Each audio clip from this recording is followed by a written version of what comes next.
वरिष्ठाय रामकृष्णाय ते नमः। ॐ नारायणं नमस्कृतं नरं चैव नरोत्तमं देवीं सरस्वतीं चैव ततो जयमुदीरयेत्। শ্রীরামকৃষ্ণের পদার্পণ ধন্য ঝামাপুকুরে দিগম্বর মিত্রের বাড়িতে শ্রী রামকৃষ্ণ সংঘে আপনারা যারা মহাভারতের চরিত্র গাথা পর্যায়ে দেবী গান্ধারীর জীবন আলোচনার প্রথম পর্ব শুনতে এসেছেন এবং শ্রী পবিত্র কুমার সুরের সৌজন্যে প্রাণারাম বাংলা ইউটিউব চ্যানেলের মাধ্যমে যারা দেখছেন, আপনাদের সকলকে আমার সকৃতজ্ঞ প্রণাম, ধন্যবাদ, কৃতজ্ঞতা জানাচ্ছি। মহাভারতের প্রধান চরিত্র অনেকগুলি, প্রত্যেকটি চরিত্রই স্বকীয়তায় পূর্ণ। তা মহাভারত থেকে এই চরিত্রগুলোর সম্পর্কে তথ্য সংগ্রহ করে এই এক একটি চরিত্র সম্পর্কে আপনাদের কাছে নিবেদন করছি। বিভিন্ন সময়ে এক একজন কিভাবে রিয়্যাক্ট করেছেন, কথা বলেছেন, কি ভেবেছেন, বা তাদের সম্পর্কে কে কি ভেবেছে, এই সব কিছু তথ্য জোগাড় করলে একটা মানুষের মোটামুটি একটা রূপরেখা পাওয়া যায়। কিন্তু মুশকিল হচ্ছে, একজন মানুষকে বিচার করতে গেলে, তার জীবনের সমস্ত ক্রিয়া প্রতিক্রিয়া বা বাক্য বিশ্লেষণ করতে গেলে তার জন্ম মুহূর্ত থেকে শুরু করে পিতামাতার শিক্ষা, পরিবেশ ইত্যাদি জানা খুব জরুরি। না হলে সেই চরিত্রকে ঠিকঠাক জাস্টিফাই করা যায় না। কিন্তু মহাভারতের অন্যতম প্রধান চরিত্র গান্ধারীর ক্ষেত্রে তেমন তথ্য আমরা পাই না। সেই অধ্যায়গুলি আমরা গান্ধারীর মতোই অন্ধকারে, আমরাও ওখানে গান্ধারী হয়ে গেছি। শুধু তাই নয়, কুন্তী বা দ্রৌপদী মহাভারতের আরও যে দুটি প্রধান নারী চরিত্র, তাদের তুলনায় গান্ধারীর তথ্য বেশ কম, অন্তত বিশেষ বিশেষ ঘটনার মুহূর্তে। এসব ক্ষেত্রে অনুমান ভিন্ন কোনো উপায় নেই। এই অনুমানের ওপর ভিত্তি করে অনেক চিত্রনাট্য লেখা হয়, বিভিন্ন সিরিয়ালে দেখানো হয়। সেগুলো কিছু কিছু আমি দেখেছি, আপনারা তো দেখেইছেন। তা দেখা গেছে যে জায়গাগুলো অনুমান ভিত্তিক, সেখানে তো আর বলে দেওয়া থাকছে না এটা আমাদের অনুমান, এটা মহাভারতে লেখা নেই। কিন্তু আমাদের সেই সুযোগটা আছে, আলোচনার সময় বলে দিয়ে এইটা অনুমান, বাকিটা তো বুঝতেই পারছেন মহাভারত থেকে নিয়ে বলছি। কিন্তু যে জায়গাগুলো কিছু লেখা নেই, আমরা অনুমান নির্ভর করছি, সেখানে হয়তো, সম্ভবত, আমাদের মনে হয়, এই সব শব্দগুলো আমরা ব্যবহার করি। তবে দেখতে হবে যে জায়গাগুলো অনুমান করছি সেগুলো যুক্তিযুক্ত কিনা, মানে ওই চরিত্রের সঙ্গে খাপ খাচ্ছে কিনা, না হলে তার কোনো মূল্য নেই। আর বেশ কিছু সংস্করণে পরবর্তীকালের, যেটা ব্যাসদেবের নয়, যেমন এখানে কাশিরাম দাস আছে, অন্যান্য দক্ষিণ ভারতীয় অনেক সংস্করণ আছে যেখানে যারা এই মহাভারতকে নিয়ে অনুবাদ করেছেন তারা নিজেদের কিছু ভাবনা ওখানে ঢুকিয়ে দিয়েছেন, যার ফলে ব্যাসদেব কোনটা বলেছেন আর পরবর্তীকালে কোনটা সংযোজিত এটা অনেকেই ধরতে পারেন না। আমি সেই জায়গাগুলো ধরিয়ে দেওয়ার চেষ্টা করি যে এই জায়গাটা মহর্ষি ব্যাস রচিত মহাভারতে নেই। কোথায় আছে সেটা আমার জানার দরকার নেই। মহাভারতের যে ঘটনাগুলো ব্যাস লিখেছেন আমরা পাচ্ছি হরিদাস সিদ্ধান্ত বাগীশের সম্পাদিত যে অথেন্টিক মহাভারত, রবীন্দ্রনাথ যেটাকে খুব পছন্দ করতেন, সেখান থেকে নিয়ে আমরা তৈরি করছি।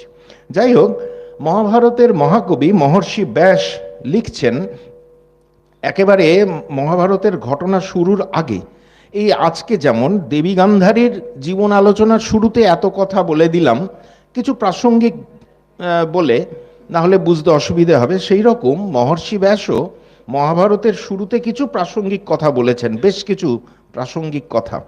সেখানে তিনি একটা জায়গায় বলছেন, আমি এই প্রসিদ্ধ কুরুবংশের বিস্তার বর্ণনাকালে গান্ধারীর ধর্মশীলতার কথাও বলবো। বিস্তারং কুরুবংশস্য গান্ধার্যা ধর্মশীলতাম।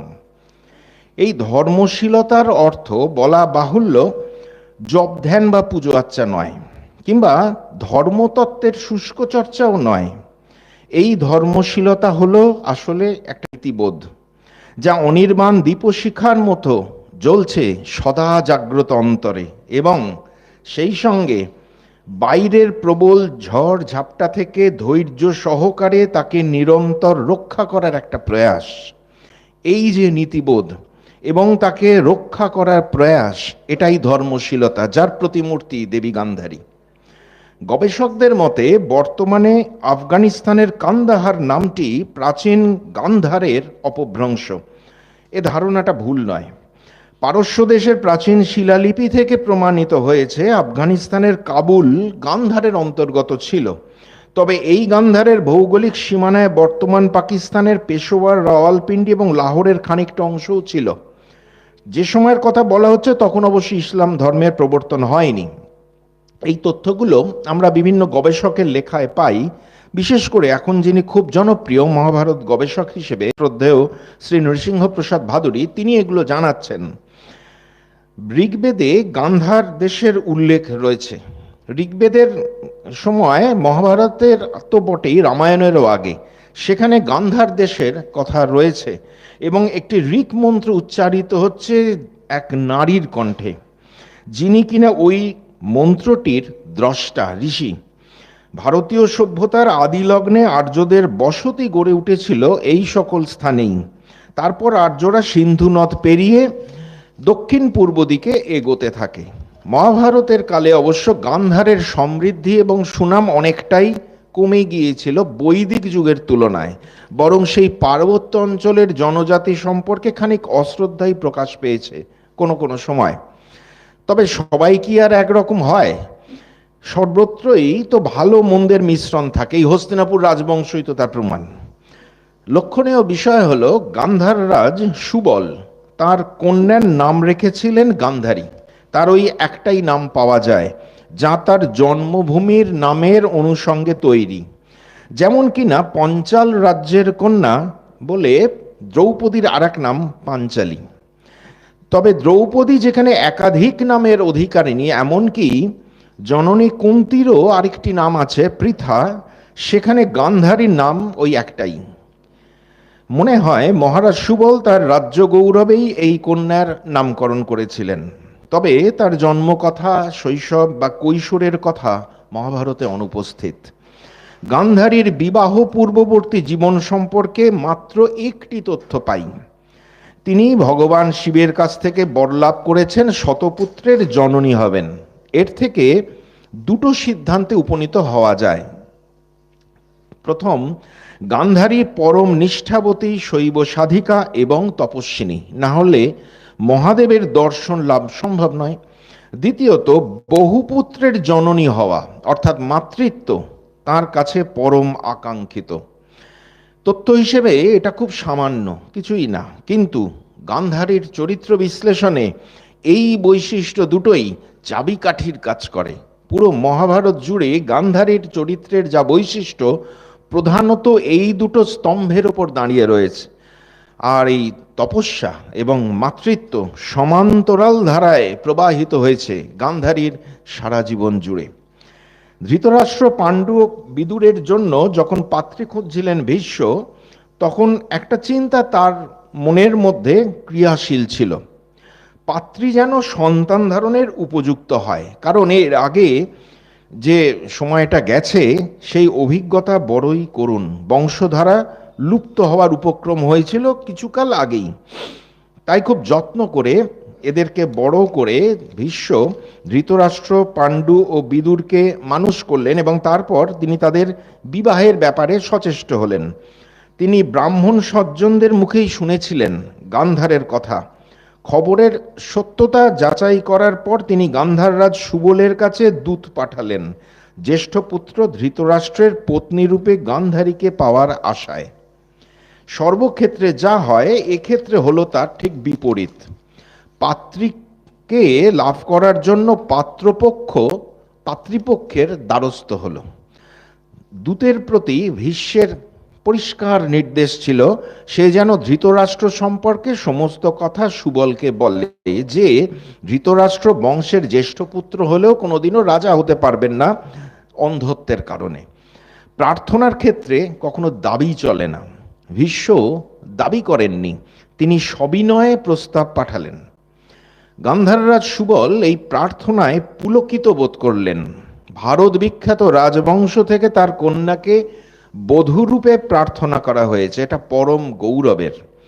তেমনি একই সঙ্গে দুশ্চিন্তায় পড়ে গেলেন তার প্রিয়তমা কন্যার ভবিষ্যতের কথা ভেবে। একজন অন্ধ ব্যক্তি যে কিনা কোনোদিন রাজা হতে পারবে না, তার হাতে তুলে দেবেন নিজের মেয়েকে। দুশ্চিন্তায় ছটফট করতে থাকলেন মহারাজ সুবল। বংশমর্যাদা বা খ্যাতির দিক থেকে হস্তিনাপুরের রাজবংশের তুলনায় গান্ধার রাজ্য কিছুই নয়। গর্ব করার মতোই বিষয়। শেষ পর্যন্ত কুরুবংশের খ্যাতির কথা ভেবে সুবল সম্মত হলেন। তিনি একবারও জানতে চাইলেন না গান্ধারীর ইচ্ছা অনিচ্ছার কথা। নিজের সিদ্ধান্ত চাপিয়ে দিলেন গান্ধারীর ওপরে, পিতার অধিকারে। এ তো বহু হাজার বছর আগেকার ঘটনা, 4-5 হাজার হবে হয়তো। আপনারা গত শতাব্দীর এই 50, 60 কি 70-এর দশকের বাংলা সিনেমা তো দেখেছেন। সেখানে দুটো বিশিষ্ট চরিত্র আমরা খুব দেখেছি। নায়িকার বাবা, যেটা অভিনয় করতেন প্রধানত কমল মিত্র এবং ছবি বিশ্বাস, সেই দাঁত চিপে বলতেন, আমি বলেছি, কথা দিয়েছি, করতেই হবে, তোমার কথা শুনবো না। এ তো এই আধুনিক যুগের ব্যাপার, আর এটা কোন কালের ব্যাপার? তখন ওই একই ব্যাপার ছিল। এখন অবশ্য পরিস্থিতি অনেকটা বদলেছে। তা এই নিয়ে গান্ধারীর পরিবারের মধ্যে কোনো আলোড়ন সৃষ্টি হয়েছিল কিনা সেটা মহাভারতে লেখা নেই। শুধু লেখা আছে, ভবিষ্যৎ স্বামীর অন্ধ জীবনের কথা স্মরণ করে পতিব্রতা গান্ধারী সমব্যথায় নিজের চোখ দুটি চিরকালের জন্য বেঁধে ফেললেন কয়েক ভাঁজ করা পট্টবস্ত্রে। যার এখনো বিবাহই হয়নি, তার সম্বন্ধে মহাভারতের কবি এখানে একটা বিশেষণ প্রয়োগ করছেন, পতিব্রত পরায়ণা। বিয়েই হয়নি, অথচ গান্ধারীকে বলছেন পতিব্রত পরায়ণা। অর্থাৎ কিনা এই গুণটি তার মধ্যে আছে, ভবিষ্যতে সেটা প্রকাশিত হবে। মনে রাখতে হবে, এই ঘটনার বহুকাল পর মহর্ষি ব্যাস যখন মহাভারত লিখছেন, তখন গান্ধারীর সম্পূর্ণ জীবনীটি তার চোখের সামনে ভাসছে। এই পতিব্রত পরায়ণা শব্দ ব্যবহারের একটা ব্যাখ্যা দিয়েছেন মহর্ষি ব্যাস। বলছেন, সমব্যথা। যে পুরুষের সঙ্গে সারা জীবনের সঙ্গে যুক্ত হতে যাচ্ছেন, তার জীবন যন্ত্রণা তাকে দেখার আগেই নিজের অঙ্গীভূত করে নিয়েছেন পরমাসাধ্যী গান্ধারী। এই একাত্মতা, এই মমত্ব এবং নীতিবোধ, আমি কখনোই কোনোভাবে অতিক্রম করব না আমার স্বামীকে, এটা এমন এক চরম পর্যায়ের যে আত্মসুখের চিন্তা নিতান্তই গৌণ। মানসিক দৃঢ়তা যাদের খুব বেশি হয়, তারাই পারেন এমন সিদ্ধান্ত নিতে এবং পরিশেষে উজ্জ্বল হয়ে ওঠেন ত্যাগের মহিমায়। কেউ কেউ বলেন এটা তার অভিমান, আমরাও মনে করি হয়তো তাই। সাধারণভাবে তো সেটাই মনে করা স্বাভাবিক, কিন্তু ভাবতে হবে, অভিমানে যারা আত্মপীড়ন করে, কাউকে কিছু বলতে না পেরে নিজেকে শাস্তি দেয়, তাদের মানসিক অবস্থা এবং নীতিবোধ খুব একটা উচ্চতানে বাধা থাকে না। কিন্তু গান্ধারীর মতো মানুষের অবস্থান এসবের অনেক ঊর্ধ্বে। তার পরবর্তী জীবনী এর সাক্ষ্য দেয়। যে ব্যক্তি অভিমানী বা আবেগপ্রবণ, তার পক্ষে জীবনের ভয়ঙ্করতম দুঃখের দিনে স্থির থাকা কখনো সম্ভব নয়। শুধুমাত্র নিত্য পূজা অর্চনা করে কিংবা একটা আদর্শের প্রতি আনুগত্য দেখিয়ে মা শতপুত্রের শোক সামলানো যায় না। আসন্ন বিপদের পদধ্বনি শুনতে শুনতে নিষ্কম্প কণ্ঠে ধর্মের জয়গান গাওয়াও যায় না। অথচ এসবই আমরা দেখছি গান্ধারীর জীবনে। তাই আমাদের মনে হয় অভিমানে নয়। গান্ধারী তার চক্ষু আবৃত করেছিলেন ভারতীয় শাস্ত্রে চিরকাল যে সতীত্বের জয়গান গাওয়া হয়েছে, নারী জীবনের সেই মহৎ আদর্শকে জীবনের আকাশে ধ্রুবতারা করে নিয়েছিলেন বলে। ধ্রুবতারা আমরা দেখতে পাই রাতের আধারে। গান্ধারীর জীবনেও সেই অন্ধকারের আবহ, আর তারই মাঝে তার সতীত্ব পাতিব্রত্য ধ্রুবতারার মতো উজ্জ্বল হয়ে রয়েছে। তার দীপ্তি এমনই যে আজও এত হাজার বছর পরেও আমাদের আলোক প্রদান করে চলেছে। তবে হ্যাঁ, আমরা যারা সাধারণ মানুষ, আমরা গান্ধারীর এই ভাগ্য দেখে বেদনাহত হই, বিষণ্ণতা বোধ করি।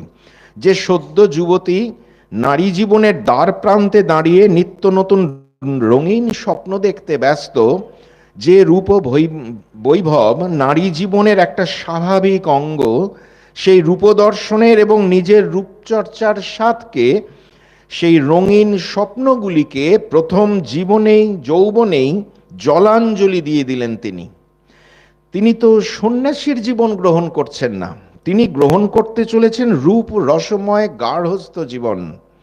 যে অন্ধত্বের জন্য ধৃতরাষ্ট্রের সারা জীবনের আক্ষেপ, সেই অন্ধত্বকেই জীবন সাধনায় পর্যবসিত করলেন গান্ধারী। এ এক তপস্যা। তিনি ভাবলেন, স্বামী অন্ধ বলে যদি কখনো মনের মধ্যে তার প্রতি অবজ্ঞার ভাব আসে, তাকে কখনো অতিক্রম করে ফেলেন, তার প্রতি শ্রদ্ধা ও আনুগত্য ব্যাহত হয়, তাই নিজেকে স্বামীর সমপর্যায়ে নিয়ে আসা যুক্তিযুক্ত। তিনি পিতাকেও কোনো প্রশ্ন করে বিব্রত করলেন না। কোনো আক্ষেপ, প্রতিবাদ বা সামান্য একটা দীর্ঘশ্বাসও শোনা গেল না গান্ধারীর মুখ থেকে। বরং তার আচরণ পুরুষতান্ত্রিক সমাজের অমানবিকতাকে প্রকট করে দিল।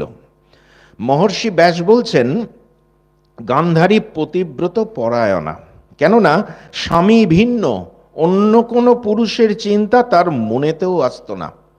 স্বামী যেমনই হোক না কেন, তিনি আমার পরম গুরু, এই অখণ্ড বিশ্বাসে যিনি সারাটা জীবন কাটিয়ে দিতে পারেন, দুঃসহ যন্ত্রণার বিনিদ্র প্রহরেও যিনি আপন নীতিবোধে অটল থাকতে পারেন, তার চরিত্র আর সাধারণ 5টা নারীর মতো নয়। তিনি বাস্তবিক সতী সাধ্বী। স্বামী কেমন, তিনি হৃদয় দেবতার আসনে বসার উপযুক্ত কিনা, এই প্রশ্ন সতী নারীর কাছে একদম নিরর্থক।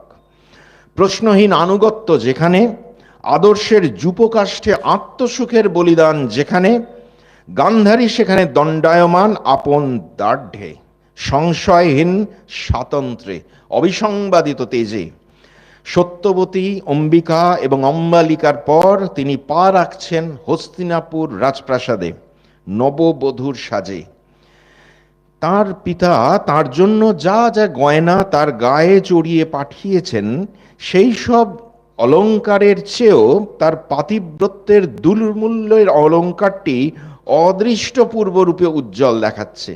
এই রকম সতীসাধ্বী ভরত বংশে ওই সময় আসেনি। ধৃতরাষ্ট্রের সঙ্গে গান্ধারীর বিবাহটা একটু অন্যরকম ছিল। ধৃতরাষ্ট্র অন্ধ বলে হস্তিনাপুর অর্থাৎ পুরনো দিল্লি থেকে রথে চড়ে দীর্ঘ পার্বত্য পথ পেরিয়ে গান্ধার বা কান্ধারে পৌঁছানো যথেষ্ট অসুবিধাজনক ছিল। রাজা সুবল সেটা বুঝেছিলেন, তাই রাজপুত্র শকুনিকে তিনি ভার দিলেন গান্ধারীকে হস্তিনাপুরে নিয়ে যাওয়ার। প্রচুর উপঢৌকন সহ শকুনি তার ভগিনীকে নিয়ে এলেন রথে চড়ে হস্তিনাপুরে, সঙ্গে গান্ধারীর পরিচারিকা, রাজবাড়ির কিছু অনুচর আর রক্ষী। গান্ধারী বুঝতে পারলেন না, নতুন জীবনের এই সূচনা লগ্নে তিনি যার কাছে যাচ্ছেন এবং যার সঙ্গে যাচ্ছেন, এই দুই ব্যক্তি তার ভবিষ্যৎ জীবনে ধর্মপথের প্রধান অন্তরায় হয়ে উঠবে। এক বিরাট ট্র্যাজেডি। বিরাট কোনো আড়ম্বর হলো না, নিয়মমাফিক বিবাহের অনুষ্ঠান হলো মাত্র। শকুনি ভগিনীকে ধৃতরাষ্ট্রের হাতে সম্প্রদান করে সমস্ত যা করণীয় কর্তব্য করলেন, ভীষ্ম তার যথোচিত আদর আপ্যায়ন করলেন, স্বরাজ্যে ফিরে গেলেন শকুনি। মহাভারতকার জানাচ্ছেন, গান্ধারী আপন চরিত্রগুণে সমস্ত কুরুকুলের তুষ্টি বিধান করেছিলেন। কেউ তার বাক্যে বা আচরণে কোনো ত্রুটি বা অসঙ্গতি দেখতে পায়নি। ধৃতরাষ্ট্র গান্ধারীর ব্যক্তিগত জীবন সম্পর্কে কোনো আলোকপাত মহাভারতের কবি করেননি। তাদের পারস্পরিক মনের আদান প্রদান কেমন হয়েছে আমরা সেটা জানতে পারি না। শুধু কিছু ঘটনা দেখে এবং চরিত্র বৈশিষ্ট্য অনুযায়ী বিশ্লেষণ করে খানিকটা অনুমান করতে পারি। যেমন একটা ঘটনা মহাভারতে পাচ্ছি, মহর্ষি ব্যাস একদিন ক্ষুধাহ পথশ্রমে ক্লান্ত হয়ে এসেছিলেন রাজবাড়িতে। গান্ধারী তার খুব সেবা করেছিলেন শ্রদ্ধাভক্তি সহকারে। প্রসন্ন ব্যাস তাকে বরদান করতে চাইলেন। তিনি বললেন গান্ধারীকে, তোমার কি বর চাই বলো। গান্ধারী বললেন, মহর্ষি, আমাকে এই বর দিন যাতে আমি আমার স্বামীর অনুরূপ শতপুত্রের জননী হতে পারি। মহাভারতের পৃষ্ঠায় এটাই গান্ধারীর কণ্ঠোচ্চারিত প্রথম বাক্য, গুরুত্বপূর্ণ। আমরা জানি এর আগে তিনি মহাদেবের কাছ থেকে শতপুত্রের জননী হবার বর লাভ করেছিলেন। এখানে শুধু একটা অতিরিক্ত শব্দ যোগ করেছেন, স্বামীর অনুরূপ। অর্থাৎ বোঝা যাচ্ছে ধৃতরাষ্ট্রের কথায় ও আচরণে তিনি শুধু তৃপ্ত তাই নন, তিনি অত্যন্ত শ্রদ্ধাশীল। গান্ধারীর এই ভাবনা আদৌ অসঙ্গত নয়, কেননা তখনও আমাদের সেই চেনা ধৃতরাষ্ট্র তখন নয়। ধৃতরাষ্ট্রের মধ্যে সেই উদগ্র লোভ, উচ্চাকাঙ্ক্ষা তখন একদমই প্রকাশিত হয়নি। তিনি তখন এক নির্ভেজাল ভালো মানুষ। এক্ষেত্রে শ্রীমা সারদা দেবীর একটি কথা খুব মনে আসে। আপনাদের অত্যন্ত পরিচিত সেই মায়ের কথাটি, কিন্তু এইখানে যদি কথাটি বলি তাহলে কথার তাৎপর্যটা বুঝতে আমাদের সহজ হয়। অনেকবার আপনারা শুনেছেন, কিন্তু ঠিক এই মুহূর্তে গান্ধারী এই প্রার্থনাটি করলেন, তার পরিপ্রেক্ষিতে মায়ের কথাটি আমরা একটুখানি স্মরণ করি, তাহলে মায়ের কথার তাৎপর্য আমরা বুঝতে পারবো। শ্রী শ্রীমা বলছেন, মানুষের আর কতটুকু বুদ্ধি, কি চাইতে কি চাইবে, শেষে কি শিব গড়তে বানর হয়ে যাবে? তাঁর শরণাগত হয়ে থাকা ভালো, তিনি যখন যেমন দরকার তেমন দিবেন। প্রার্থনা খুব বিচার করে বুঝে শুনে না করলে মানুষকে সমস্যায় ফেলে দেয়, কারণ মানুষ তো সর্বজ্ঞ নয়। কার ভিতরে কি আছে এবং ভবিষ্যতে কি হবে সে তো সব তার জানা নেই। সেজন্য ঈশ্বরের শরণাগত হওয়াই শ্রেয়।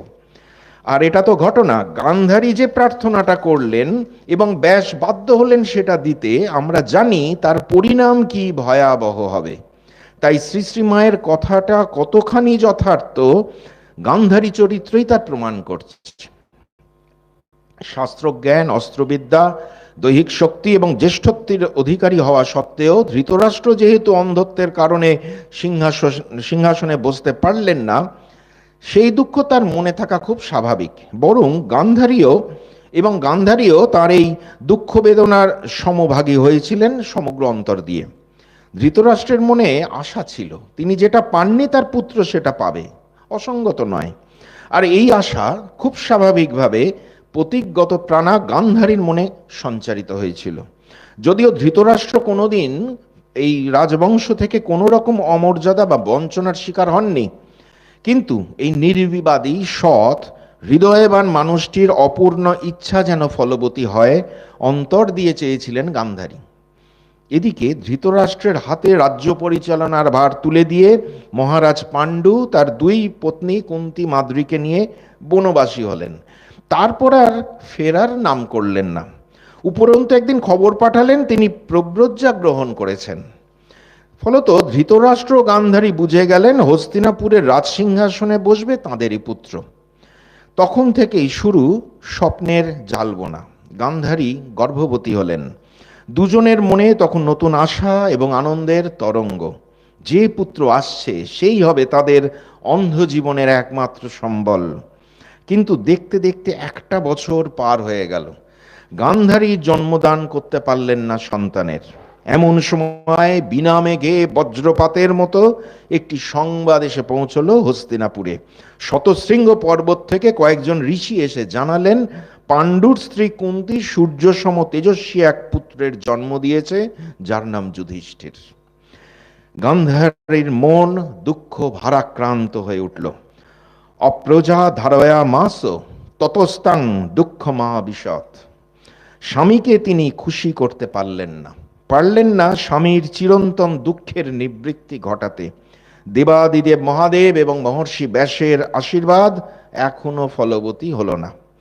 গান্ধারী এবং কুন্তী দুজনে প্রায় সমবয়সী। দুজনের সংসার যাত্রা শুরু হয়েছে মাত্র কয়েকদিনের ব্যবধানে। অথচ একজন মা হতে পারলেও দীর্ঘকালের মা আকাঙ্ক্ষা যার মা হওয়ার, তিনি পড়ে রইলেন পিছনে। এতে দুঃখ, হতাশা আসাটা খুব স্বাভাবিক। আর এর সঙ্গে যুক্ত হলো স্বামীর অন্তরে ধীরে ধীরে জন্ম লাভ করা উচ্চাকাঙ্ক্ষার বিষ। তখন বিষ বলে মনে হচ্ছে না, কিন্তু আসলে ওটি বিষ। ধৈর্যশীলা গান্ধারী দুঃখে বিহ্বল হয়ে, ঈর্ষায় তাড়িত হয়ে বেছে নিলেন আত্মপীড়নের পথ। একদিন কাউকে কিছু না জানিয়ে ধৃতরাষ্ট্রকেও অন্ধকারে রেখে তিনি নিজের গর্ভে আঘাত করে গর্ভপাতের চেষ্টা করলেন। সৌদরং পাতয়া মাস গান্ধারী দুঃখ মূর্ছিতা। যে দুঃখ, হতাশা ও ঈর্ষার ফলে একজন মনস্বী নারী আত্মহত্যার চেয়েও কঠিন গর্ভনাশের চেষ্টা করেন, সে দুঃখ, হতাশা ও ঈর্ষা শুধু যে তার মনঃসংজাত মনে হয় না। আমাদের অনুমান ধৃতরাষ্ট্রের মানসিকতাও এখানে কাজ করেছে। কিন্তু যা অঘটন ঘটার তা তো ঘটেই গেল। গর্ভে আঘাতের কারণেই হোক বা অসময়ে গর্ভপাতের ফলে হোক, গান্ধারী প্রসব করলেন একটা শক্ত, স্থূল, মাংসপেশির গোলাকার বস্তু। এমন এক অদ্ভুত বস্তু দেখে গান্ধারী কোনো অদৃশ্য স্থানে সেটা ফেলে দেবার কথা ভাবছিলেন। ঠিক সেই সময় সেখানে উপস্থিত হলেন মহর্ষি ব্যাস। কারণ তার একটা দায় আছে, আশীর্বাদের দায়। ধ্যানযোগে তিনি সব জানতে পেরেছেন। ব্যাস বললেন, তুমি না মহারাজ সুবলের মেয়ে, এটা তুমি কি করতে যাচ্ছিলে?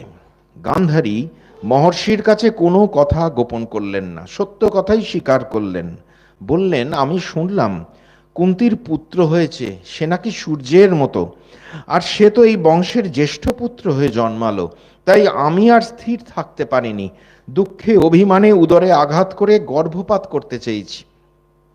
অর্থাৎ এই মুহূর্তে গান্ধারীর মনে শুধু শতপুত্রের জননী হওয়ার আকাঙ্ক্ষা নয়, বংশের জ্যেষ্ঠ পুত্রের জননী হওয়ার আকাঙ্ক্ষাই প্রধান।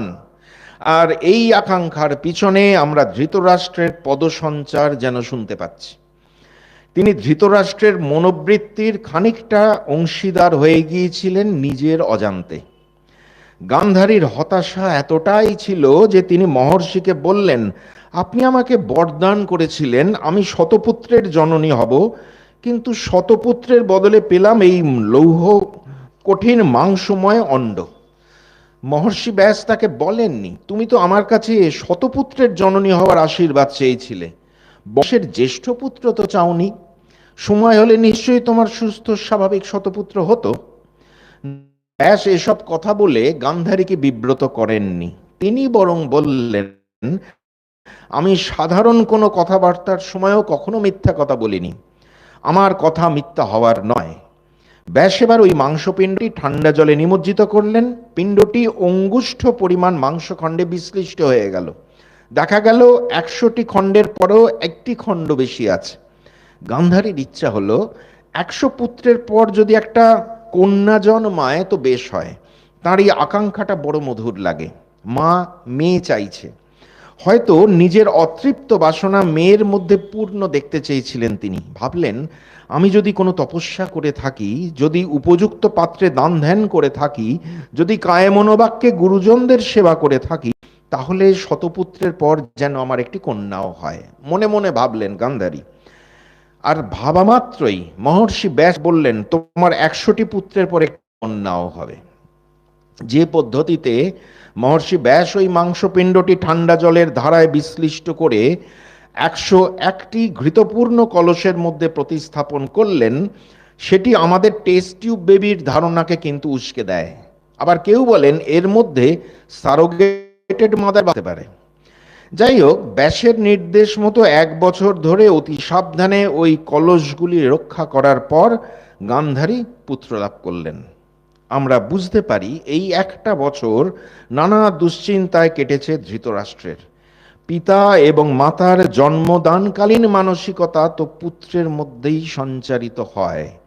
তাই দুর্যোধন যখন জন্মালো তখন চারিদিকে নানা দুর্লক্ষণ দেখা গেল, এবং দুর্যোধনের প্রথম কণ্ঠস্বরটি মনুষ্যেতর প্রাণীর মতো শোনালো। আর এর প্রথম সাক্ষী অবশ্যই গান্ধারী। তবে তিনি হয়তো জানতেন না, দুর্যোধনের জন্ম সংবাদ পেয়ে ধৃতরাষ্ট্র তড়িঘড়ি করে একটি সভা ডেকে সবার সামনে জিজ্ঞেস করেছিলেন, যুধিষ্ঠিরের পর আমার ছেলে রাজা হবে তো? তখনও দেখা গিয়েছিল নানা দুর্লক্ষণ। আসলে এই প্রশ্নের মধ্যেই ছিল একটা অশুভ ইঙ্গিত।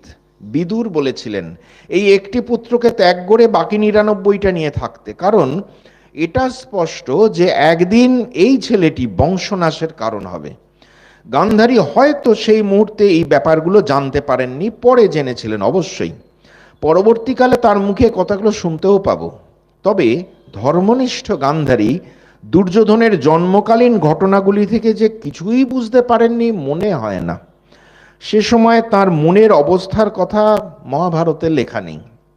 আমাদের অনুমান বহু প্রতীক্ষিত পুত্র লাভ করে তার অন্তরে যেমন বাৎসল্যের ধারা উথলে উঠেছিল, তেমনি হয়তো দুশ্চিন্তা ও দানা বেঁধেছিল তার মনের মধ্যে।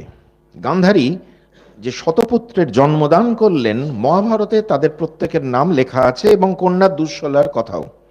এই সময় থেকেই পুত্র দুর্যোধনকে ঘিরে স্নেহান্ধ ধৃতরাষ্ট্রের মনে তীব্র উচ্চাকাঙ্ক্ষা এবং লোভ জাগ্রত হতে থাকলো। সেগুলি গান্ধারী যে জানতে পারেননি তা মনে হয় না।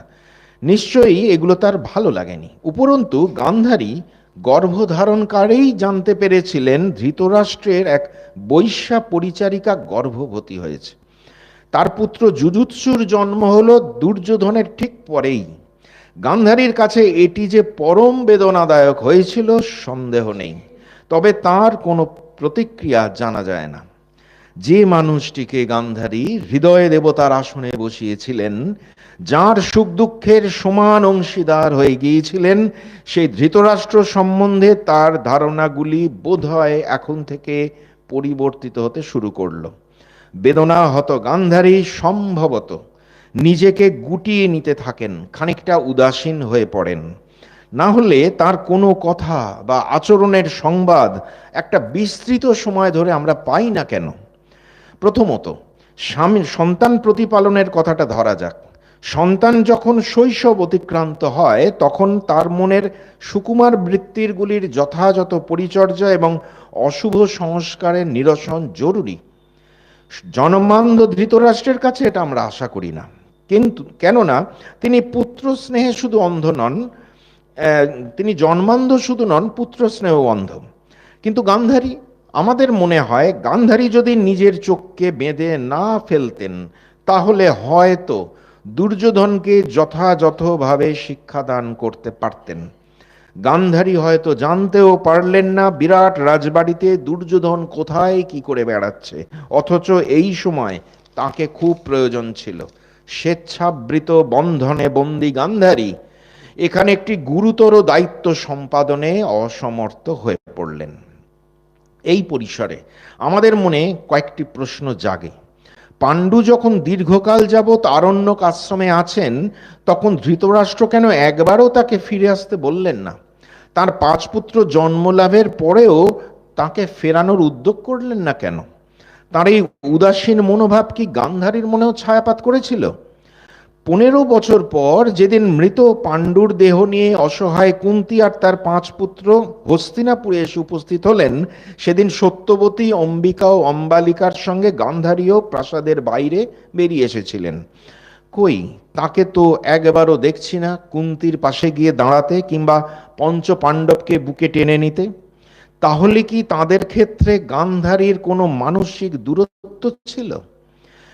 ওই গভীর শোকের পরিস্থিতিতে ধৃতরাষ্ট্র যখন ভাতৃবিয়োগের দুঃখে কেঁদে চলেছেন, তখন খুব স্বাভাবিক লাগতো গান্ধারীকে কুন্তীর পাশে গিয়ে দাঁড়াতে দেখলে।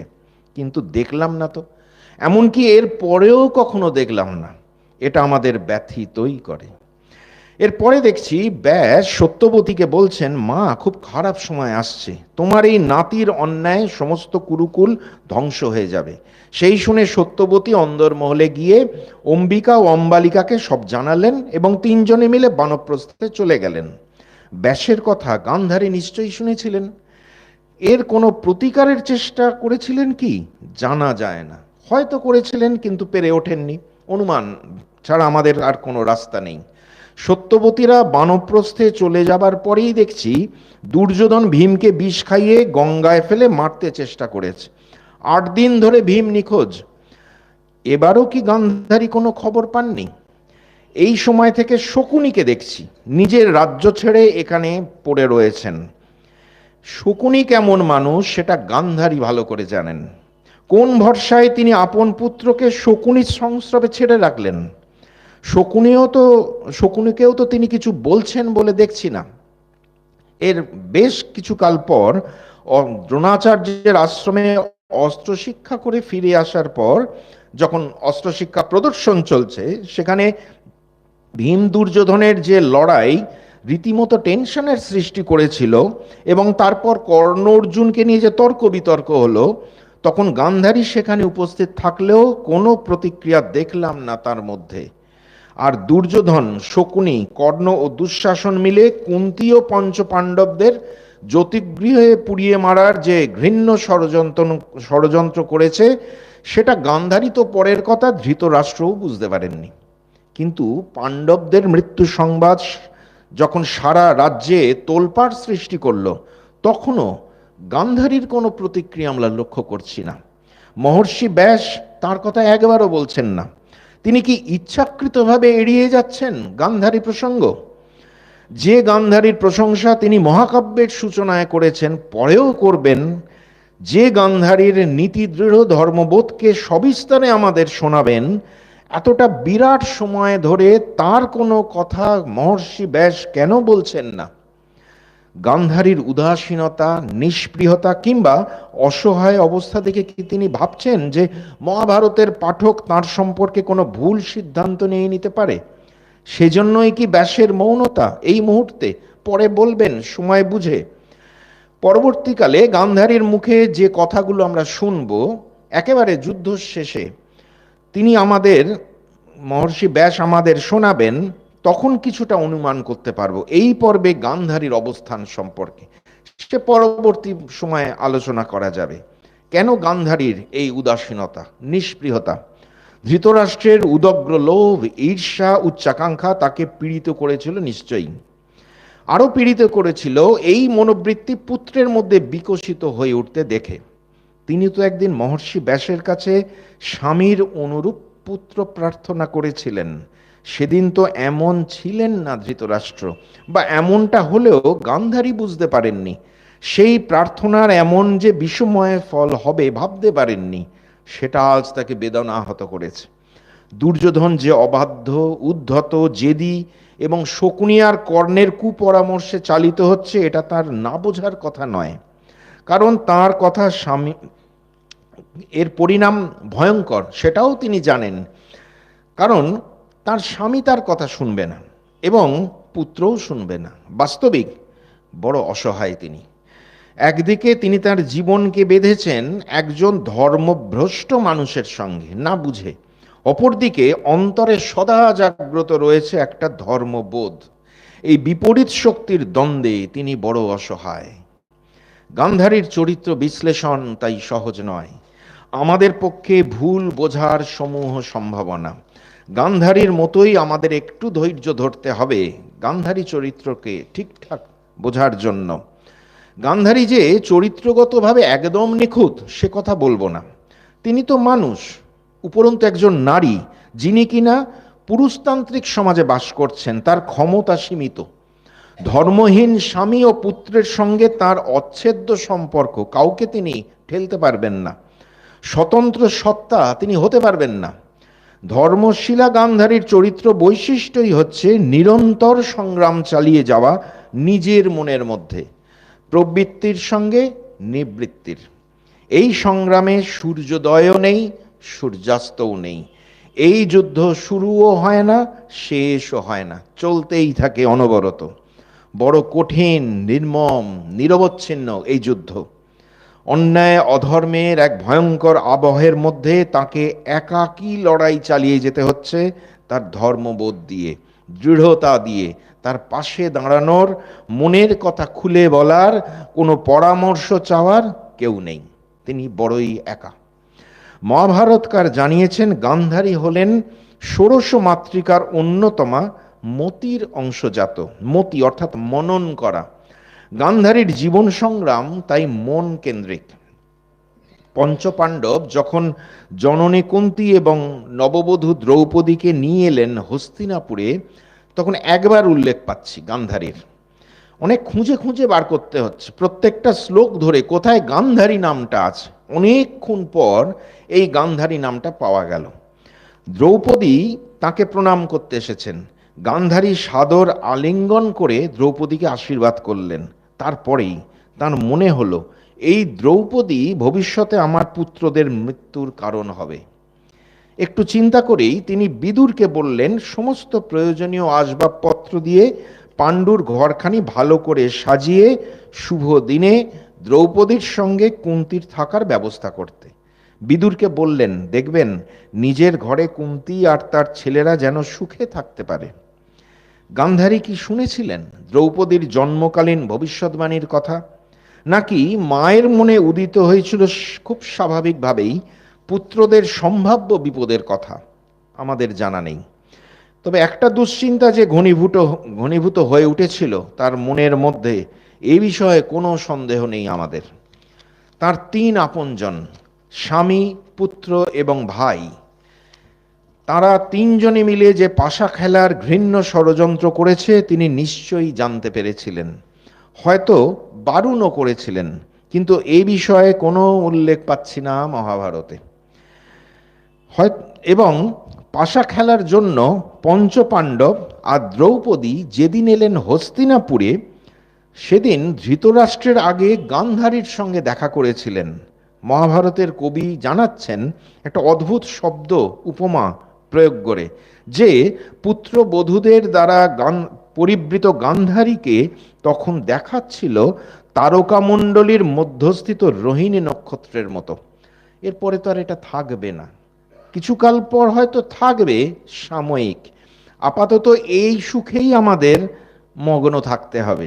গান্ধারীর চারপাশে শতপুত্রবধূ, তাকে মনে হচ্ছে নক্ষত্র মণ্ডলীর মধ্যে তিনি যেন রোহিণী নক্ষত্র, সবচেয়ে জলজল করছেন। খুব সুখের সময় চলছে গান্ধারীর। পঞ্চপাণ্ডব এবং দ্রৌপদী তাকে প্রণাম জানালেন, তিনি তাদের কুশল জিজ্ঞেস করলেন, আর বেশি কিছু নয়। কিছু বললেন না তিনি। দ্রৌপদীর অপমান হবে সেটা গান্ধারী তো দূরস্থান, সভার মধ্যে কেউ জানতে পারেনি, বুঝতে পারেনি, এরকম একটা হতে পারে, ওটা ধরছি না।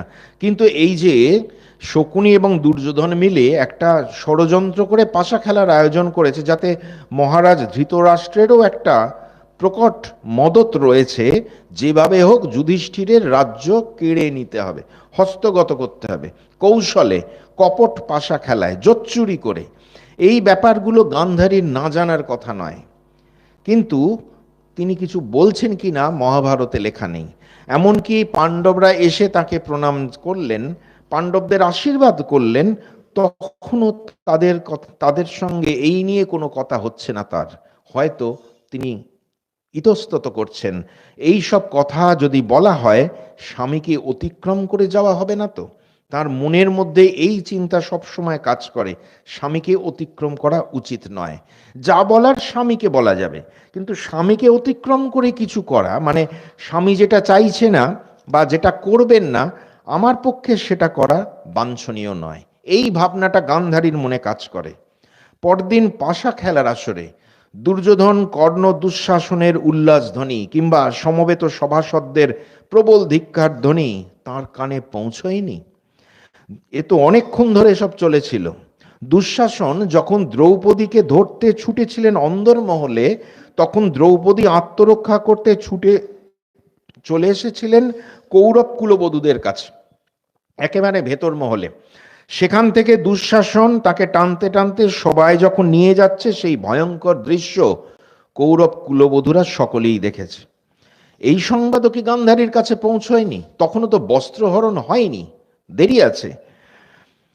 অবশ্যই গান্ধারীর কানে পৌঁছেছে, কিন্তু এই পর্বে গান্ধারীর নাম পাচ্ছি না। যখন পাচ্ছি ততক্ষণে দ্রৌপদীর চূড়ান্ত অপমান ঘটে গেছে, বস্ত্রহরণ হয়ে গেছে। ভীমের ভয়ঙ্কর প্রতিজ্ঞাবাক্য সভাগৃহকে কাঁপিয়ে দিয়েছে। সকলে হায় হায় করছে সমস্বরে। বিদুর মাথা চাপড়াচ্ছে, বলছেন যে একটা সমূহ বিপদ ঘনিয়ে এলো হস্তিনাপুর রাজবংশের মাথায়। নানা দুর্লক্ষণ দেখা যাচ্ছে চতুর্দিকে। এরপরেই মহাভারতের কবি বলছেন, গান্ধারী বিদুরের সঙ্গে একযোগে ধৃতরাষ্ট্রের কাছে এসে আর্ত আবেদন জানালেন। কি সেই আবেদন সেটা স্পষ্ট করে বলা না হলেও দেখছি এরপরেই ধৃতরাষ্ট্র তিরস্কার করছেন দুর্যোধনকে। তুই খুব বদমাশ হয়ে গেছিস, তোকে নিয়ন্ত্রণ করা যায় না, কারুর কথা শুনিস না। এতক্ষণ ধরে কিছু বলেননি, বেশ মজা দেখেছেন বা শুনেছেন, দেখেছেন বলাটা ঠিক হবে না, শুনেছেন, উপভোগ করেছেন। দ্রৌপদীকে পণ রাখার সময় বারবার জিজ্ঞেস করছে, জিতেছে কি, জিতেছে কি, খুব লোভ। এখন তার খেয়াল হয়েছে দুর্যোধন ভালো নয়, খুব খারাপ। কেন? ওই বিদুর আর গান্ধারীর বকুনি। তারপর দ্রৌপদীকে বরদান করে সমস্ত রাজ্যপাট ফিরিয়ে দিয়ে দাসত্ব থেকে মুক্ত করলেন তিনি পঞ্চপাণ্ডবকে। বলা বাহুল্য এটা তিনি করলেন ওই বিদুর গান্ধারীর চাপেই।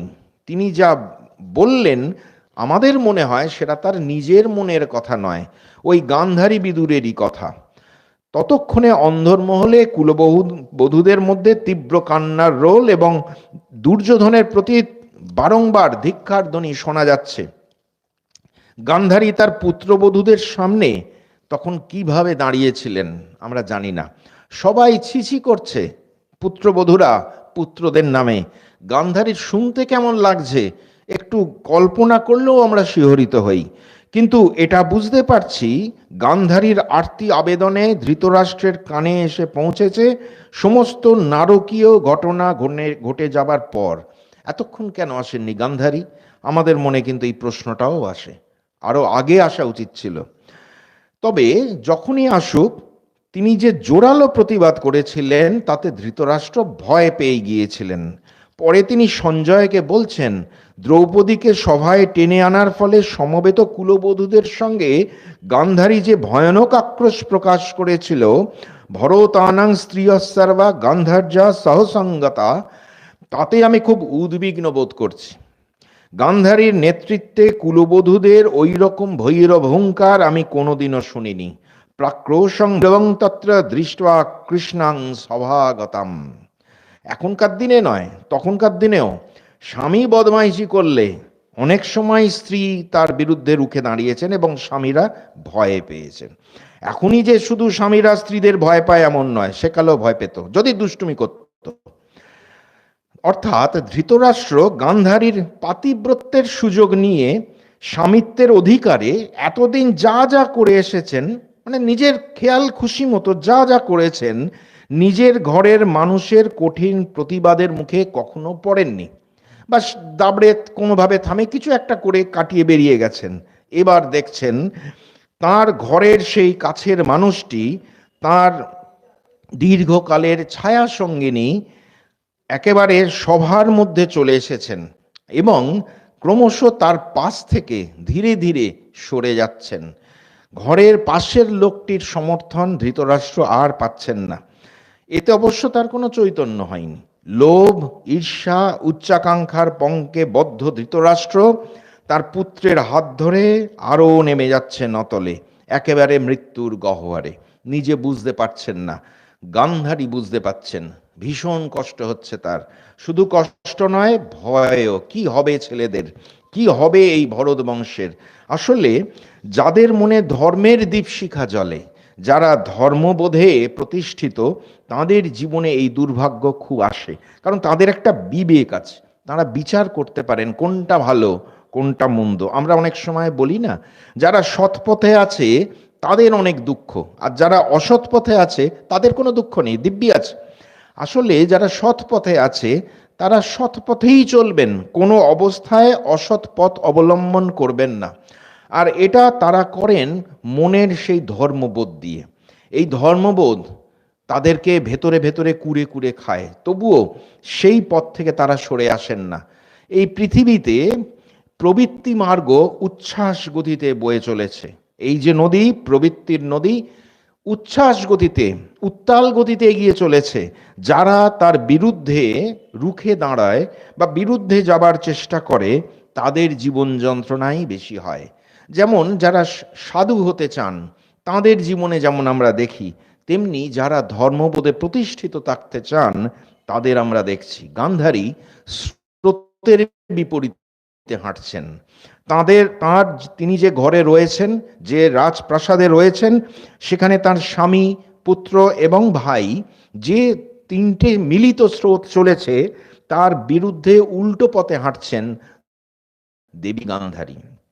তার মনের যন্ত্রণা অনেক বেশি। আমরা তার দুঃখের সমভাগী হতে পারি, কিন্তু মনে হয় কখনো তার মতো দৃঢ় মানসিকতার অধিকারী হতে পারবো না। তার চরিত্রের যে জায়গাগুলো আমাদের পীড়িত করে, একটু আগেও যেগুলো বললাম, কুন্তির প্রতি তার মনোভাব, বা দ্রৌপদীর ক্ষেত্রে এত দেরিতে কেন প্রতিবাদ করলেন, এই সব ব্যাপারগুলো নিশ্চয়ই আছে। এগুলো মানুষের চারিত্রিক বৈশিষ্ট্য, কিন্তু ভুলে গেলে চলবে না তার মধ্যে যে ধর্মবোধ রয়েছে সেটা কিন্তু অত্যন্ত উজ্জ্বল হয়ে মহাভারতের আকাশে অবস্থান করছে। আজ আমাদের প্রসঙ্গ এখানেই শেষ করতে হবে, যদিও একটু সময় বাকি আছে, কিন্তু পরবর্তী প্রসঙ্গ শুরু করতে গেলে সহজে শেষ হবে না, কারণ এর পরবর্তী প্রসঙ্গে গান্ধারীকে অনেক বেশি সোচ্চার হতে দেখব। তখন দ্বিতীয়বার পাশা খেলার আমন্ত্রণ নিয়ে পাণ্ডবদের কাছে পৌঁছেছে ধৃতরাষ্ট্রের দূত। তিনি পাণ্ডবদের বলে পাঠিয়েছেন, যে অবস্থায় আছো, যেখানে আছো, সেখান থেকেই ফিরে এসো, হস্তিনাপুরে তোমাদের পাশা খেলতে হবে। এবার অত আর কিছু ঝামেলা নেই, একটাই শর্ত, যে যে পক্ষ হারবে তাকে 12 বছরের বনবাস আর 1 বছরের অজ্ঞাতবাস করতে হবে। এই শর্তটা শকুনির তৈরি, এবং দুর্যোধন সেটি ধৃতরাষ্ট্রকে শুনিয়েছেন, রাজিও করিয়ে নিয়েছেন। এই খবর গান্ধারীর কাছে গেছে। গান্ধারী এবার সোজা চলে এসেছেন ধৃতরাষ্ট্রের সামনে তাকে একটু ধমকে দেওয়ার জন্য, কিন্তু সেই প্রসঙ্গটি একটু বড়, সময়ের মধ্যে শেষ হবে না। আপাতত এইখানেই শেষ করছি। পরবর্তী অংশ সামনের মাসের প্রথম শনিবার আপনাদের কাছে নিবেদন করব। সকলে ভালো থাকবেন, প্রণাম নেবেন, নমস্কার, ধন্যবাদ।